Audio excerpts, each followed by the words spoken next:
నమస్తే, welcome to I dream. Sir, గతంలో మనం నిర్భయ కేసు చూసాం ఢిల్లీలో. ఆ తర్వాత దిశ హైదరాబాద్లో జరిగింది. వెరీ రీసెంట్గా కోల్కతాలో అభయ. పేర్లని మాత్రం పెడుతున్నాము. ఆ తర్వాత చట్టాలు చేశాం. సరికొత్తగా వచ్చినటువంటి భారత న్యాయ సంహిత. ఇవన్నీ అసలు ఏం చేస్తున్నాయి సార్? చిన్న పిల్లల దగ్గర నుంచి 6 నెలల పసిపాపకి తండ్రే చేస్తున్నాడు, మౌస్ చేస్తున్నాడు అనుకున్నప్పుడు అసలు ఏం జరుగుతోంది సార్? ఏం జరగాలంటారు? ఈ ఈ సంఘటనలు జరిగినప్పుడు స్పందించని కుటుంబం మన దేశంలో ఉండదు. అవును. హిందువులు, ముసల్మాన్లు, పట్టణీకులు, గ్రామీణులు, డబ్బున్న వాళ్ళు, లేని వాళ్ళు, ఈ కులం ఆ కులం తేడా లేకుండా నాకు గుర్తొచ్చేది ఏమిటి, ఒక కన్న తండ్రిగా, ఒక కుటుంబంలో భర్తగా, లేకపోతే నాకు సొంత చెల్లి లేకపోయినా కూడా ఒక అన్నగా, నా చెల్లి కావచ్చు, నా కుమార్తె కావచ్చు, లేకపోతే నా నా నీస్ కావచ్చు, మరొకళ్ళు కావచ్చు, ఎవరికైనా దొరకవచ్చు కదా. మనకు వెంటనే అది గుర్తుకొస్తుంది. అందుకని ఇంత స్పందన సమాజాన్ని ఇచ్చాము. మొట్టమొదటి జరగాల్సింది, మనం ఎన్ని కబుర్లు చెప్పినా, ఎన్ని చట్టాలు మార్చామని చెప్పినా కూడా తప్పు జరిగితే వేగంగా, ఖచ్చితంగా, కఠినంగా తీవ్ర నేరాలకి తీవ్ర శిక్ష పడతాయన్న నమ్మకం లేదు మనకి. మర్డర్ కేసులకి 18-20 ఏళ్ళు పడుతుంది. ఈ వారం 10 రోజుల్లో నేను చూశాను, రాజస్థాన్లోనే ఎక్కడో దుర్మార్గాలు జరిగితే ఇట్లా 32 ఏళ్ల క్రితం అత్యాచారాలు జరిగినట్టు 6-7 చేశారట. 32 ఏళ్ల తర్వాత ఇప్పుడు శిక్ష పడిందట. సమాజానికి నమ్మకం కలుగుతుందా? ఈ శిక్ష పడుతున్న నమ్మకం లేకపోతే సరిగా ఏమవుతుంది? వరంగల్లో 2005లోనో 2006లోనో 2007లోనో రాజశేఖర రెడ్డి గారు ఉండగా ఆడపిల్లల మీద యాసిడ్ పోశారు. మీకు గుర్తుందో లేదు? సమాజం ఇలాగే స్పందించింది. చివరికి ఏం చేయాల్సి వచ్చింది? కోర్టులో శిక్ష పడుతున్న నమ్మకం లేకపోయేసరికి పోలీసులు పెట్టల్లా కాల్చిపారేశారు. దుర్మార్గుల్ని కాల్చిపారేస్తే ఎవరికి బాధ లేదు, కానీ అది మార్గం అనుకుంటే రేపు పొద్దున అమాయకుల్ని కాల్చేస్తారు. ప్రభుత్వాలు ప్రజల ఒత్తిడి వల్ల ఏదో ఒకటి చూపెట్టాలి కాబట్టి ఏ పాపం ఎరిగిన వాడిని కాల్చిపారేయచ్చు. మనకి రక్షణ వచ్చేది బదులు అమాయకులకి శిక్షలు రావచ్చు. బట్ అది ఇన్స్టెంట్గా జరిగేటువంటి ఒక పనిష్మెంట్ అనే వాదన కూడా వినిపించింది. లేదు చెప్పేది. ఎందుకు వస్తుంది ఆ ఒత్తిడి? ఎప్పుడైతే చట్టం మీద నమ్మకం లేదో, ఈ వ్యవస్థ మీద నమ్మకం లేదో, నేరస్తు శిక్ష పడుతున్నటువంటి భరోసా లేదో, ఏదో రకంగా అర్జెంటుగా ఉన్న చంపేమంటున్నారు. అలాగే దిశ కేసు కాల్చిపారేశారు. కోర్టులు ఏం చెప్పినా కూడా సమాజం అంతా బాగుందనుకున్నారు. మళ్ళీ చెప్తున్నా, ఒక ఏహ్యమైన నేరానికి పాల్పడిన దుర్మార్గుడిని కాల్చిపారేస్తే మనం బాధపడక్కర్లా. కానీ ఇదే కనుక అలవాటు అయినట్టయితే, చట్టబద్ధంగా కోర్టుల ముందు పెట్టి వేగంగా శిక్షించలేకపోతే రేపొద్దున ఇవాళ దుర్మార్గుడికే శిక్ష పడవచ్చు, రేపొద్దున అమాయకుడిని కాల్చిపారేస్తారు. సమాజానికి రక్షణ బదులు ప్రమాదం జరుగుతుంది. కాబట్టి వేగంగా శిక్ష పడాలి. బ్రిటన్లో 15-20 రోజుల క్రితం జూలై 29న ప్రారంభమైనాయి. ఆడపిల్లల ముగ్గురిని ఒక దుర్మార్గుడు పొట్టన పెట్టుకుంటే కత్తితో పొడి చేస్తే ముక్కుపచ్చలారని పిల్లలు, పాపం 6 ఏళ్ళు 9 ఏళ్ళు 8 ఏళ్ల పిల్లల్ని. సమాజం అంతా స్పందించింది. అక్కడ రైట్స్ అయినాయి, బాగా కొట్లాట్లు అయినాయి. 15 రోజుల్లో కొన్ని వందల మందిని అరెస్టు చేసి శిక్షలు వేసేశారు. కోర్టుల ముందు పెట్టి 15 రోజుల లోపల. మీరు 1 రోజుల లోపల కనుక నేరస్తుని గుర్తించి నిష్పాక్షిక న్యాయ విచారణ ద్వారా సాక్ష్యాధారాలతో రుజువు చేసి వాడికి ఉరిశిక్ష చేశారనుకోండి, అది కరెక్ట్ అయిన పరిష్కారం. మనం దానికి చాలా దూరంగా ఉన్నాం. మొట్టమొదటి చేయాల్సింది కబుర్లు చెప్పడం కాదు. నేర పరిశోధన స్వతంత్రంగా సమర్థంగా పనిచేసి నేర విచారణ వేగంగా పూర్తయిపోయి 1-2 నెలల్లో కఠినమైన శిక్ష పడుతుంది ఇలాంటి దారుణ నేరాలకు నమ్మకం కలగడం మొట్టమొదటి. కానీ అది చాలు. ఈ పెద్ద నేరాలు ఒక్కరోజు జరగట్లా. ఒక మగవాడిగా నాకు అనుభవం లేదు, నేను వింటందుకంటే నాకు సొంతంగా తెలియదు. ఒక మహిళగా మీరు అనుభవించుంటారు. నిజాయితీగా మాట్లాడుతున్నాం. చిన్ననాటి నుంచి బయటకు వెళితే, మీరు పనికి వెళ్ళినా, షాపుకి వెళ్ళినా, కాలేజీకి వెళ్ళినా, మరో చోటుకి వెళ్ళినా, లేకపోతే సూపర్ బజార్కి వెళ్ళినా, సినిమాకి వెళ్ళినా, ఎంతమంది ఆకతాయి వెధవలు, పరుషమైన పదం వాడుతున్నాను, ఈల వేయటము, మహిళను వర్ణించటము, మరి అశ్లీలంగా మాట్లాడటము, మరి బస్సులో వెళుతుంటే అనుమతి లేకుండా చేసే ప్రయత్నం చేయడం ఎంత జరగటం లేదు. మన కుటుంబాల్లో మహిళలు ఇది మామూలుగా, సమాజంలో ఇది మామూలు అనుకుని ఒక డిఫెన్స్ మెకానిజం చేసుకుని ఏదో రకంగా మేనేజ్ చేస్తున్నారు. ఎప్పుడైతే చిన్న చిన్న నేరాలు, ఇవేమీ అంత భయంకర నేరాలుగా కనిపించవు, దీనికి ఎప్పుడైతే ఏ రకంగా సమాజం పట్టించుకోవట్లేదో, దీనికి శిక్ష లేదో, ఈ క్రమక్రమంగా పెరుగుతుంది. బ్రోకెన్ విండో సిండ్రోమ్ అంటారు. అమెరికాలో న్యూయార్క్ నగరంలో అండర్ గ్రౌండ్ ట్యూబ్ రైల్లో ఆ విండో బ్రేక్ చేస్తాడు ఆకతాయి, లేకపోతే గోడల మీద చెత్త రాత్రులు ఉంటాయి. దాన్ని పట్టించుకోకపోతే ఏంటి, ఒక వాతావరణం వస్తుంది, ఏం చేసినా చెల్లుతుంది. ఇక్కడ ఎవడో పట్టించుకోవడానికి క్రమక్రమంగా నేరాల స్థాయి పెరుగుతుంది. కాబట్టి తోటకూర నాడే మనం పట్టుకుని వేగంగా అప్పటికప్పుడు 3-4 రోజుల్లో ఒక శిక్ష వేసామనుకోండి, పెద్ద శిక్ష అక్కర్లా, ఒక 1000 రూపాయలు జరిమానా వేయండి, ఒక 3 ఏళ్ళు ప్రొఫెషనల్ పెడతాను, ఇంకోసారి అలా చేస్తే నీకు కాలేజీలో సీటు పోతుంది లేదా ఉద్యోగం వచ్చే అవకాశం పోతుందని మీరు నిర్ధారణ చేశారనుకోండి, సమాజంలో వాతావరణం వస్తుంది, ఇలాంటి ప్రవర్తనని సమాజం క్షమించుతుంది పని. అది చేయట్లా మనం. పెద్ద నేరం వస్తే దానికి విపరీతంగా స్పందిస్తున్నాము. ఆ నేరం వచ్చే రాకుండా చేయడం కోసం ఏం చేయాలి, సమాజంలో ఏర్పాట్లు చేయడంలా. చివరికి బొంబాయి లాంటి నగరంలో చాలాసార్లు మనం విన్నాం, ట్రైన్లో పోతుంటే లోకల్ ట్రైన్లో ఆడపిల్ల మీద అత్యాచారం జరుగుతుంటే చుట్టూ అందరూ ఉండి కూడా మనం మౌనంగా వాళ్ళ పని వాళ్ళు చూస్తున్నారు తలకా చెప్పుకొని. సమాజంలో అందరం మనం పునుకోకపోయినట్టయితే ఆడపిల్లల రక్షణ కేవలం పోలీసుల బాధ్యతే కాదు, అంతా అయిపోయిన తర్వాత మనం స్పందించడం కాదు, మేము పూనుకున్నామని చెప్పిన నమ్మకం కలిగించకపోతే భద్రత ఎట్లా వస్తుంది? కాబట్టి చట్టబద్ధ పాలనకి వేరియస్ లెవెల్స్లో ఈ ఏర్పాట్లు కావాలి ఒకటి, కానీ అది చాలదు. ఎవరు ఈ నేరాలు చేసేవాళ్ళు? వీళ్ళు అక్కడ వేరే ఖండం నుంచి వచ్చారా, లేకపోతే వేరే గ్రహం నుంచి వచ్చారా? మన మధ్య పెరిగిన మగవాళ్ళే కదా. అంటే మన ఇళ్లల్లో కానీ, మన స్కూళ్ళల్లో కానీ, మన కాలేజీల్లో కానీ, సమాజంలో కానీ మగవాళ్ళని ఇప్పటికి కూడా పెంపకంలో చాలా తప్పులు చేస్తున్నాం. ఇంట్లో ఆడపిల్ల అయితే వడ్డించినంత అక్కడ భోజనం వడ్డించి ఏర్పాటు చేస్తుంది, అంతా తిన్న తర్వాత పిల్లలకు అడుగుతుంది. మగపిల్లాడు పొరపాటున పళ్ళని అడుగుతుంది, నీకెందుకు నాన్న మగపిల్లాడివి అని చెప్తాం మనమే. అంటే ఏంటి, ఎలాంటి వాతావరణాన్ని మనం ఏర్పాటు చేస్తాం? మన కుటుంబాల్లో శాతం తెలియక, దురుద్దేశం లేదు దానిలో. సమాజంలో సమానత్వం కావాలని కోరుకుంటేనే మాటలు చెప్తేనే ఆచరణలో మాత్రం మగపిల్లాడికి ఆధిక్యం ఉంది, వాడికి ఎంటైటిల్మెంట్ ఉన్నది, వాడికి కొన్ని హక్కులని ఆడపిల్లలకు లేని, ఆడపిల్ల వంచిన తలెత్తకుండా ఉండాలి అన్న వాతావరణం. కానీ ఆడపిల్లలు అవకాశం ఇస్తే విద్యలో కానీ వృత్తుల్లో కానీ మగపిల్లల కంటే సమానంగా ఇంకెక్కువ రాణిస్తున్నారు. ఒక పక్కనేమో నువ్వు ఎక్కువ అని చెప్పి చూపెడుతున్నావు, మరో పక్కన కాదు అని చేస్తున్నాము. ఇది తట్టుకోలేక ఆ సంఘర్షణ నుంచి కొన్ని నేరాలు వస్తున్నాయి. మన పెంపకం లేకపోతే మన స్కూళ్ళల్లో ఉచిత పాఠాలు చెప్పడం, ఉపన్యాసం ఇవ్వడం కాకుండా మన పెంపకంలో ఆళ్ళ మగ తేడా లేకుండా పెంచే ప్రయత్నం మనం చేయాలి. మన లోపం ఉన్నది, మన ప్రతి కుటుంబం అంతర్ముఖం కావాలి.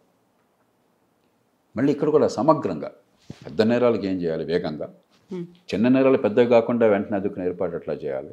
సమాజంలో సంఘటితంగా కావాలి ఆడపిల్లల రక్షణ కోసం.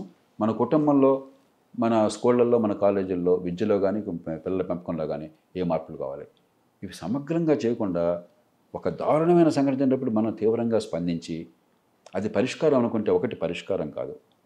2, నాకు భయం ఏంటంటే, నేను నిజాయితీగా చెప్తున్నాను, గత 30-40 ఏళ్ళుగా క్రమక్రమంగా ఆడపిల్లలకి కాస్త హక్కులు వస్తున్నాయి, కొంచెం చదువుకునే అవకాశము, బయటకు వస్తున్నారు, ఆర్థిక అవకాశాలు. రేపొద్దున మన వైఫల్యం వల్ల చేయాల్సిన పనులు చేయకపోవడం చేత ఆడపిల్లలను రక్షిస్తున్నాం అనేటువంటి భ్రమతో ఆడపిల్లల్ని కట్టడి చేసి బయటకు వెళ్ళొద్దనే పరిస్థితి వచ్చిందనుకోండి, అది ఏ రకంగా మన సమాజాన్ని ముందు తీసుకెళ్తుంది? మా అమ్మాయి బయటకు వెళ్తే ఏమన్నా అవుతుందేమో అన్న భయంతో బయటకు వెళ్ళొద్దామా అని ఇంట్లో కూర్చోబెడితే వినడానికి బాగా అనిపించవచ్చు, అది కాదుగా మనకు కావాల్సింది. అంటే చాలా మళ్ళీ ఇది కూడా ఆ 2 రోజులు హడావిడి, ఆర్భాటము, గందరగోళము, ప్రతివాడు ఆవేశం చూపెట్టడమే తప్ప ఏ రకంగా దీర్ఘకాలంలో మారుతున్న సమాజంలో మహిళల స్వేచ్ఛను కాపాడుతూ మహిళలకు భద్రత కల్పించాలన్న విషయంలో మనం కసరత్తు చేయటంలా. కేవలం ప్రభుత్వాన్ని నిందించడం, ప్రభుత్వం తప్పున్నది, చట్టబద్ధ పాలన లేదు, చిన్న చిన్న నేరాల శిక్ష లేదు, కానీ సమాజం కూడా బాధ్యత తీసుకోవాలి.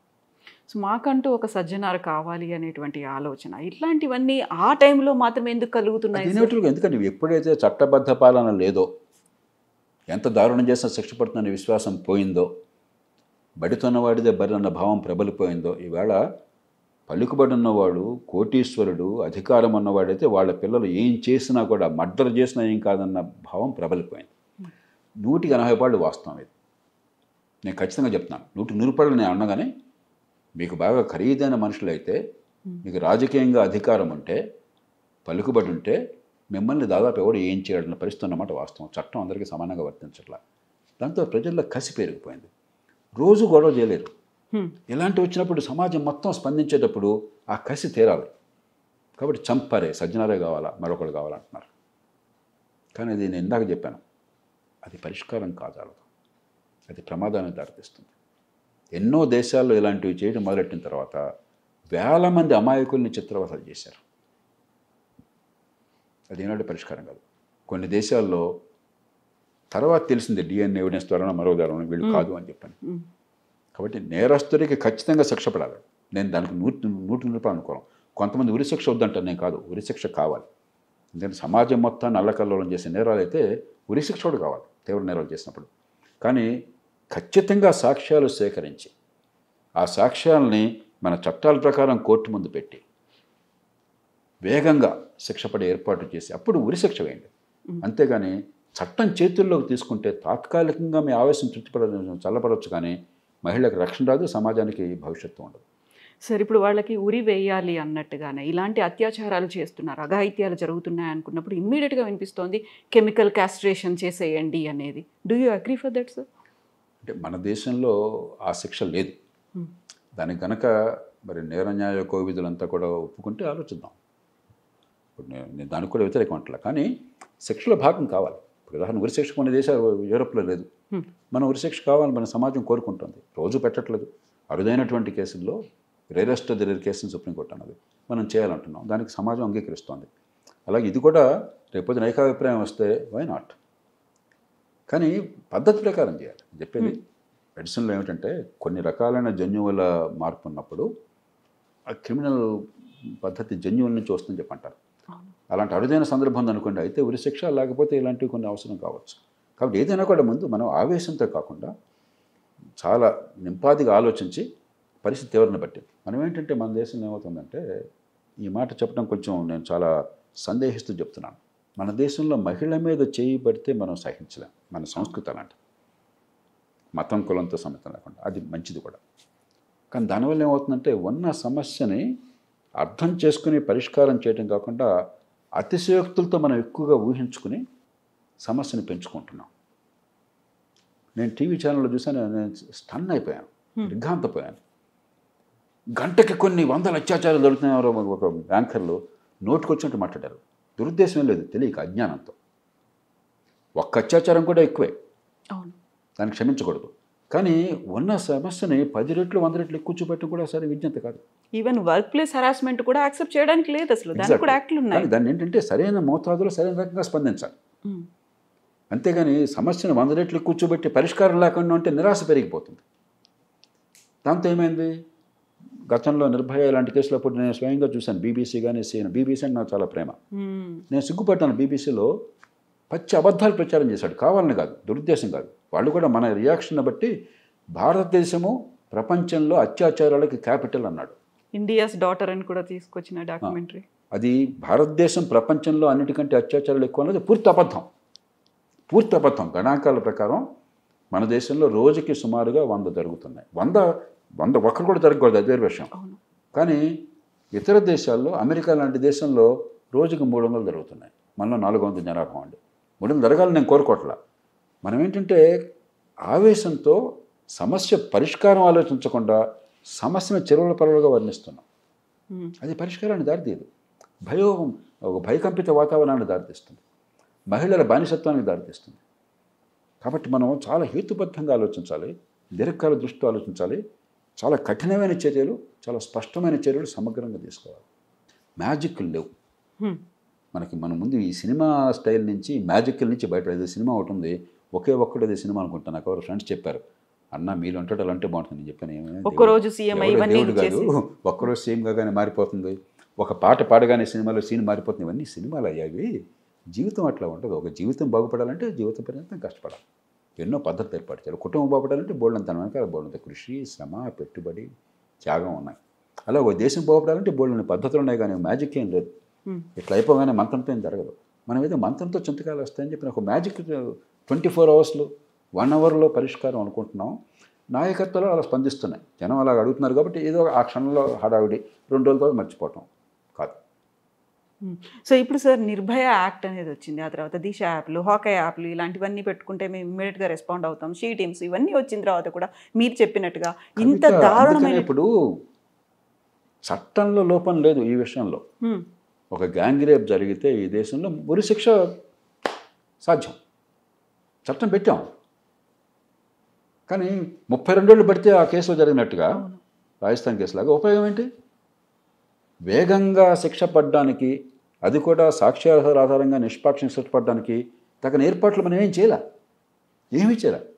స్వతంత్ర ప్రతిపత్తి గల పోలీస్ యంత్రాంగం, బలమైన సమర్థమైన పోలీస్ యంత్రాంగం, టెక్నాలజీలో ఉన్నటువంటి బలం ఉపయోగించుకునే శక్తి, ఒక ఫారెన్సిక్స్ కానీ మిగతావి కానీ, వేగంగా న్యాయ విచారణ జరిగేటువంటి ఏర్పాట్లు, ఇవన్నీ పక్కన పెట్టేశాం.